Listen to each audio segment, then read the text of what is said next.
The Hidden Cost of Waiting, a financial wisdom guide. Have you ever caught yourself saying, I'll start saving when I make more money. I'll invest once life settles down. Maybe next year will be a better time. If so, you're not alone. Almost everyone has delayed an important financial decision at some point. The problem is, the biggest financial mistake isn't always making a bad investment. Sometimes it's waiting too long to make any investment at all. Today, I want to talk about something that quietly costs people thousands or even hundreds of thousands of dollars over a lifetime. And that cost is waiting. When people think about building wealth, they often focus on one question. How much money do I need to start? But I think there's a better question. When should I start? Because when it comes to building wealth, time is often more valuable than the amount you begin with. That may sound surprising, but let me explain. Imagine you're planting two trees. The first tree is planted today. The second tree is planted 10 years from now. Both trees receive the same amount of sunlight, the same water, the same fertilizer, the same care. Everything is equal. Except one thing. The first tree had 10 extra years to grow. When you look at those trees 20 years later, the difference is obvious. Not because one tree was treated better, but because one had more time. Money works much the same way. Time allows your money to grow. Time allows compound growth to do what it does best. Time gives your investments the opportunity to build upon themselves, and that's something you can never replace once it's gone. One of the biggest misconceptions about money is believing that you need a large amount before you can begin. People say, I'll start investing once I have an extra $1,000, or I need to earn a bigger salary first. But building wealth rarely starts with large amounts. It usually starts with small decisions, consistent decisions, intentional decisions. The habit of investing regularly is often more important than the amount of your first investment.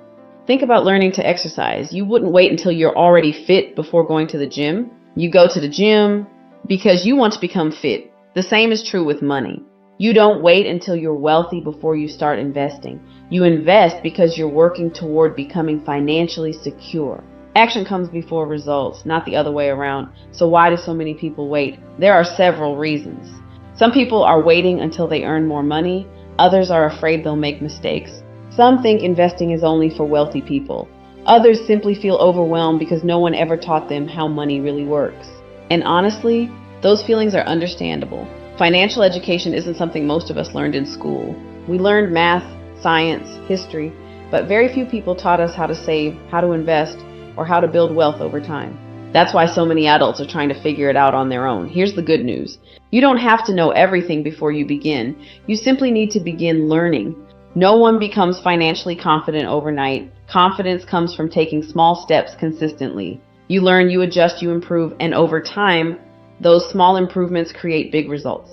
Let's talk about one of the greatest financial concepts ever discovered, compound growth.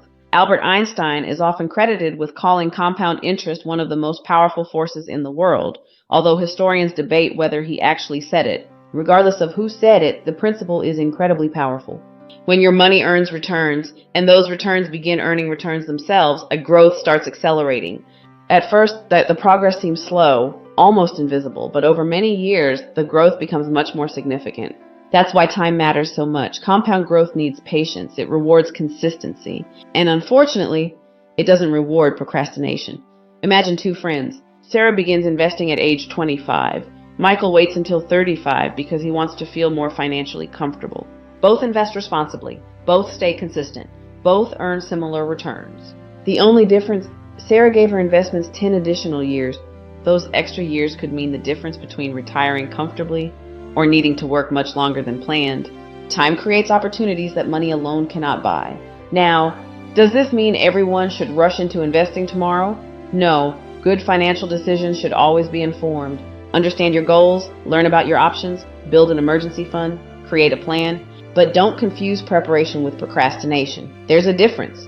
Preparation means you're actively getting ready. Procrastination means you're simply delaying. One moves you forward, the other keeps you standing still. One phrase I often remind people of is this: progress beats perfection. You don't need the perfect investment. You don't need the perfect market. You don't need the perfect income. You simply need a willingness to start.